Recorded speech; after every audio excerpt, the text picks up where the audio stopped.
देखो, हम तुम्हें नामदेव जी की कथा सुनाते हैं। जन्मांतर में नामदेव जी ने बहुत भजन किया था पूर्व में, तो बाल्यावस्था से भगवान के नाम में और रूप में बड़ी आसक्ति थी नामदेव जी की, स्वाभाविक। नामदेव जी का नाम पर अटल विश्वास था। बाल्यकाल से ही सर्वदा वो विठ्ठल विठ्ठल विठ्ठल, जय राम कृष्ण हरि, जय राम कृष्ण हरि, ऐसा जपते रहते थे नामदेव जी। उनकी जिह्वा निरंतर राम कृष्ण हरि विठ्ठला विठ्ठला विठ्ठला। बाल्यावस्था में उनके सरल विश्वास और व्याकुलता पूर्वक आवाहन से ठाकुर जी मूर्ति में नहीं टिक पाए, साक्षात प्रकट हो गए। एक बार ये अपने नाना जी के पास रहते थे। इनका प्रादुर्भाव भी किसी पुरुष से नहीं हुआ, माता का गर्भ रहा और आप प्रकट हो गए। पूर्व जन्म के कोई बहुत बड़े भजनानंदी महापुरुष थे। इनकी माता जी बाल्यकाल में अपने पिता से अर्थात नामदेव जी के नाना से पूछा कि मेरा पति कौन है, तो उन्होंने ठाकुर जी को बताया, ये ठाकुर जी आपके पति हैं। तो बाल्यावस्था से उन्होंने दृढ़ निश्चय करके वैसे ही व्यवहार जैसे एक नवकिशोर पुरुष से किया जाता है, वैसे ही ठाकुर जी पर दृष्टि रखना, और वो दृष्टि माधुर्य भाव से रखना, श्रृंगार भाव से, कांता भाव, प्रभु मेरे पति हैं। जब ये नवयुवती हुई तब इन्होंने प्रभु से कहा कि मेरी मांग है कि मेरे संतान हो अब आपसे, जब आप हमारे पति हो तो आप हमारे संतान प्रदान करें। तो अनंत ब्रह्मांड जिनके संकल्प से प्रकट हुए, उन्हीं भगवान के संकल्प से नामदेव जी महाराज गर्भ में आ गए। अब जब गर्भ बढ़ने लगा तो आपस में लोगों की चर्चा होने लगी, देखो सयानी लड़की का ब्याह न हो करने से यही दुर्गति होती है। ये चर्चा नामदेव जी के नाना के कान में पड़ी। अभी नामदेव जी गर्भ में ही थे। उन्होंने बेटी को बुलाया और कहा, ऐसा तो हम कभी नहीं सोच सकते थे कि हम इतने महाभागवत ठाकुर जी की सेवा परायण, बच्चापन से तुम्हें धर्म की शिक्षा दी, तुम गर्भ कैसे धारण कर लिए, कौन है तुम्हारा पति? तो उनका, पिताजी आप नाराज मत होइए, जिनको आपने पति बनाया कि ये तुम्हारे पति हैं, उनके सिवा आज तक मैंने किसी को देखा नहीं, किसी को छुआ नहीं। ये गर्भ मैं भगवान को साक्षी करके कहती हूं कि भगवान का ही है, इन्हीं का दिया हुआ है। बड़े प्रसन्न हुए, बोले अब मुझे किसी की परवाह नहीं कि कौन क्या करता है। तब नामदेव जी प्रकट हुए, बचपन से ही विठ्ठला विठ्ठला विठ्ठला। अब नामदेव जी जैसे जैसे होश में आने लगे तो नाना जी को सेवा करते देखते ठाकुर जी की, श्याम सुंदर की। उनके भी मन में आता, छोटे बच्चे थे, नाना जी मैं भोग लगाऊं, नाना जी मैं ठाकुर जी को स्नान कराऊं। तो उन्होंने कहा, जब हम किसी कार्य से बाहर जाएंगे तब तुम्हें सेवा दे देंगे, अभी तुम बहुत छोटे हो। थोड़ी देर में फिर आते, नाना जी देखो मैं बड़ा हो गया। बोले एक दिन में थोड़ी बड़ा हो जाता है, अभी थोड़ा और समय लगे। दूसरे दिन फिर, अब नाना जी बड़ा हो गया। बोले ठीक है, तुम सेवा के लायक बड़े हो गए हो, लेकिन जब हम जाएंगे कहीं तब। तीसरे दिन, नाना जी आप कब जा रहे हैं, कहीं तो जाइए आप। तो उनको ठाकुर सेवा के निमित्त से कुछ सामान लाने के लिए जाना था। तो कहा, देखो बच्चापन मत करना, हमारे ठाकुर जी भूखे ना रह जाए, उनको दूध पिलाओ, भोग सामग्री। बहुत प्यार से ठाकुर सेवा की जाती है। अरे भोग रख दिया, पर्दा लगा दिया, ऐसे नहीं हमारे यहाँ किया जाता। पर्दा भी लगा दिया तो पर्दा के अंदर आप बैठो, एक हाथ में पंखा हो और एक हाथ से ऐसे पवाते जा रहे हो। लाड़िले हैं, राजकुमार हैं, हमारे प्राण प्यारे हैं, अपने यहाँ ऐसे ही भोग लगाते हैं राधा पी जी को। एक लोग बैठो पद सुनाओ, दूसरा पवाओ, उनको ऐसे गान बजान के से दुलार करके पाओ। कोई भूखे थोड़ी है, तुम्हारे भाव के भूखे। 45 मिनट भोग लगता है कम से कम, ऐसे पवाया जाता है। अब नाना जी गए, बहुत नाच पड़े कि आज मुझे ठाकुर सेवा मिली है। अब नामदेव जी ने जैसे नाना जी भोग पधराते थे पधराया, और इसके बाद वो पर्दा लगा के अंदर हो जाते थे, वो तो देख नहीं पाते थे, तो पर्दा लगा के आप अंदर हुए। अब भोग सामग्री में जैसे जल फेरा के जल रखना, भोग लगाना, नाना जी ने कहा भूखे न रह जाएं, अगर ये भूखे रह गए और नाना जी से बता दिया तो कभी सेवा नहीं मिलेगी। नामदेव जी ने कहा ठाकुर जी पालो। वहां तो ठाकुर जी पा ही नहीं रहे, वो भाव से भोग लगाते थे। हम लोगों सबसे बड़ी पीड़ा ये थी कि नाना जी को ठाकुर जी कह देंगे कि मैं भूखा हूं और भोग नहीं पाया तो हमें सेवा नहीं मिलेगी।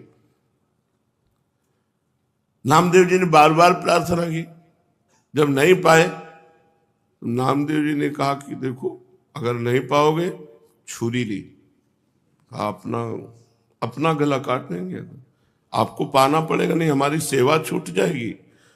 अब वो सीधे एकदम सरल बच्चा बिल्कुल सच्चाई में उतर आए, वो भगवान प्रकट हो गए। कहा पाओ? बोले हम रोज वैसे ही पाते थे जैसे तुम पर्दा लगा दिया, हम ऐसे भाव से पा लेते थे, तुम तो जबरदस्ती कर। बोले नहीं, पूरी थाल का पाओ। जब शिकायत करोगे नाना से कि हमें वो ठाकुर जी बातचीत कर रहे हैं, अपने हाथ से नामदेव जी दूध पिला रहे ठाकुर जी को, तो अत्यंत व्याकुलता और सत्य भाव कि ठाकुर जी हैं, ठाकुर जी को प्रकट होना पड़ा और दुग्ध पान किया। बड़ी प्रसिद्धि नामदेव जी की, नाम का प्रकाश। भगवान विट्ठल उस दिन से रोज वार्ता करते थे नामदेव जी से। एक बार काशी आदि तीर्थों की यात्रा करके निवृत्तिनाथ, ज्ञानेश्वर, सोपान देव, मुक्ताबाई, नामदेव और गोरा कुम्हार जी के घर ये सब बड़े बड़े संत बैठे हुए थे। समस्त साधुजन गोरा कुम्हार भी बड़ी ऊंची के स्थिति के महात्मा थे, तो उनके यहां एक थापी पड़ी हुई थी जिससे मटकी को गोल किया जाता है। मुक्ताबाई ने ऐसे थापी उठाई और गोरा कुम्हार से कहा चाचा जी ये क्या वस्तु है? गोरा कुम्हार जी ने कहा ये थापी है। मुक्ताबाई ने कहा ये किस काम में आती है? गोरा कुम्हार ने कहा इससे मिट्टी के घड़े को ठोक ठोक करके देखा जाता है कि पक्का हो गया कि कच्चा भी है। मुक्ताबाई ने कहा अच्छा, इससे देख करके पता चलता है पीट करके कि घड़ा पक्का है या कच्चा? तो मैं देखूं घड़ा पक्का है कि कच्चा? तो उनका देख लो। उन्होंने समझा घड़े की बात। उन्होंने ज्ञानदेव, सोपान देव, एकनाथ जी, बड़े बड़े भक्त जो बैठे थे, सब कैसे थापी मारी, कोई नहीं बोला। जब नामदेव जी के थापी मारी तो उन्होंने कहा ये क्या है, ये क्या खिलवाड़ कर रहे, सर पे थापी मार। बोले चाचा ये घड़ा कच्चा है। ये बोल पड़ा ये घड़ा कच्चा है। तो सब संत हंस दिए और गोरा कुम्हार जी भी हंस दिए और कहा अच्छी बात है, कच्चे है नामदेव। गोरा कुम्हार ने जब कहा कि हाँ कच्चा, तो नामदेव जी को बड़ा सकुच लगा, एक अपमान जैसा प्रतीत हुआ और वे क्रुद्ध हो गए। उन्होंने कहा आप दोबारा थापी हमारे माथे पे मत मार देना। और सब लोगों ने हमें कच्चा क्यों कहा? यह अन्यायपूर्ण क्रिया साधु होकर के ऐसा थोड़ी किया जाता है, नामदेव जी ने कहा। गोरा कुमार और अन्य साधुओं के मस्तक पर जब थापी थप थप करके लगी तो किसी ने नहीं बोला, लेकिन नामदेव जी को गुस्सा आ गया और नामदेव जी ने ऐसा बोला। गोरा कुम्हार जी ने कहा यह कच्चा घड़ा पक्का है, मतलब इसमें संशय नहीं है, नामदेव जी कच्चे साधु हैं। अब उनको और सब संतों के बीच में ऐसा जब कहा तो हृदय में बड़ा चुभा। नामदेव बुरा मत मानना, तुम भक्त अवश्य हो, इसमें कोई संशय नहीं, पर अभी तुम्हारे अभिमान को कोई चोट नहीं पहुंचाया, अभी तुम्हारा अभिमान सुरक्षित है, इसलिए तुम कच्चे साधु हो। ठाकुर जी के पास वो एकांत में गए विट्ठल भगवान से, और विट्ठल भगवान से कहा कि सब लोग हमको कच्चा कह रहे हैं, तो मैं कहां से कच्चा हूं? कह रहे तुम्हारे अंदर अभिमान है, हमने वहां सभा में पूछा कि तुम कैसे कह सकते हो मैं कच्चा हूं, तो हमें जब भगवान साक्षात हमसे बात करते हैं तो कच्चा कैसे, तो उन्होंने कहा तुम निगूढ़ा हो, तुमने अभी तक गुरु नहीं बनाया इसलिए तुम कच्चे हो। तो मैं आपसे ये पूछ रहा हूं कि गुरु का कार्य क्या होता है, आपसे मिला देना हो, आप रोज हमसे बात करते हो तो हमें गुरु की क्या आवश्यकता है। नामदेव जी ने कहा, नामदेव जी अत्यंत दुखी पंढरपुर भगवान श्री विट्ठल जी से ऐसी जब प्रार्थना की तो विट्ठल भगवान ने कहा कि जो संतों ने निर्णय किया वो सच्चा निर्णय किया है, तुम अभी कच्चे हो। अब तो और जलन पैदा हो गई, अभी तक तो संत कह रहे थे, भगवंत भी कह रहे हैं, तो प्रभु बताओ मैं पक्का कब होऊंगा, क्योंकि मैंने आपके सिवा किसी को कुछ नहीं माना, आप ही सब कुछ हमारे हो। देखो जब तक तुम गुरु को स्वीकार नहीं करोगे तब तक तुम चाहे हमारे गले लगो, हमसे बात करो, हमारे संग खेलो, तो भी तुम कच्चे ही रहोगे।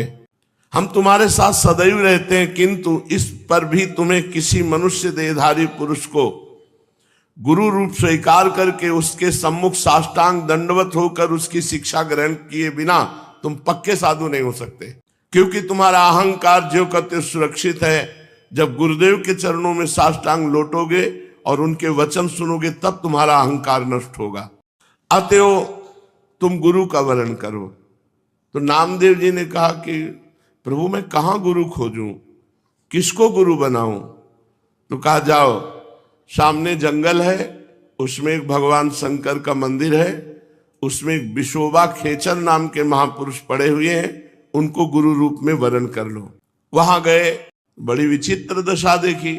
वो बड़े अवधूत कोटि के महापुरुष, भगवान शंकर के पिंड पर जो चिन्ह है शिवलिंग, उस पे तो पैर रखे हुए हैं और डेहरी पे सर रखे हुए आराम से सो रहे हैं। नामदेव जी गए, उन्होंने कहा कि इनको क्या गुरु बनाए, ये तो साधारण वैष्णव धर्म को भी नहीं जानते हैं, शिवलिंग पर पैर रखे हैं और डेहरी पर सिर रखे हैं। कहा महात्मा शिव जी से पैर हटाइए। तो आंख खोल के देखा और कहा बेटा जहां शिव न हो वहां पैर रख दो। इस बात को वो समझ नहीं पाए कि कण कण शिव स्वरूप है, कोई ऐसा कण नहीं जहां शिव ना हो।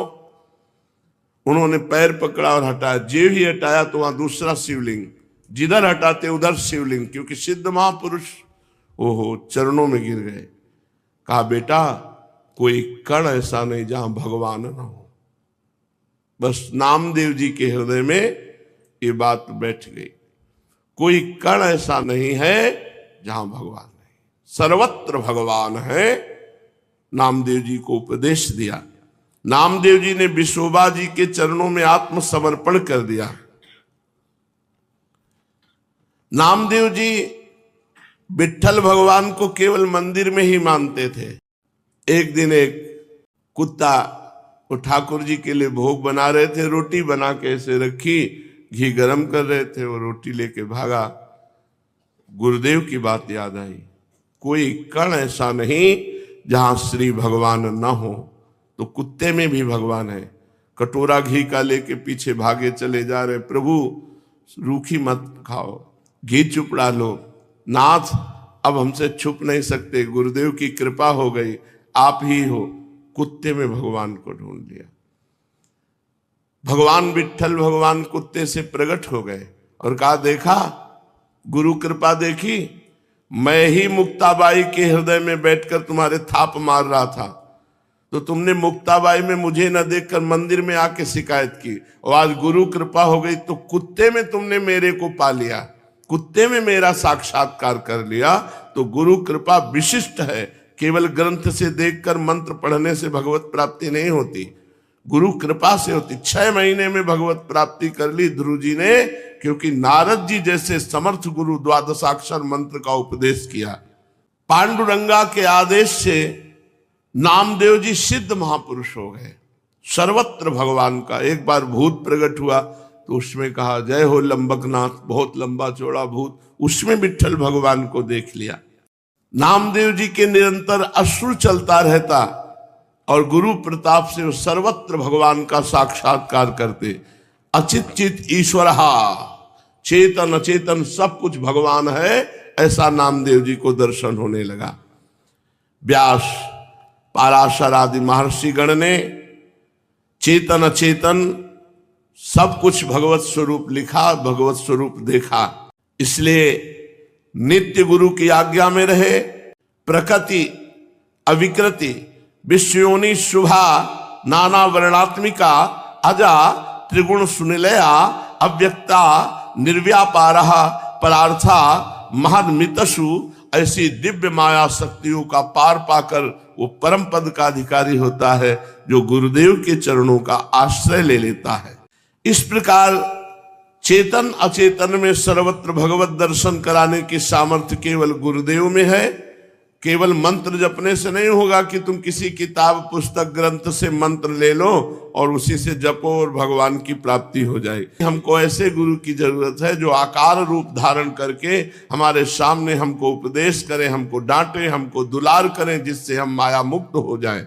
शिष्यस्य तद्दिनम देवी कोटि सूर्य ग्रहे समहा चंद्र ग्रहण कालम ही तद्दिनम वरवर्णिनी गुरोर दर्शन मात्रेण सर्व पापै प्रमुच्यते तत्क्षणात् चलापांगी दानम कुर्याद् विचक्षयाः।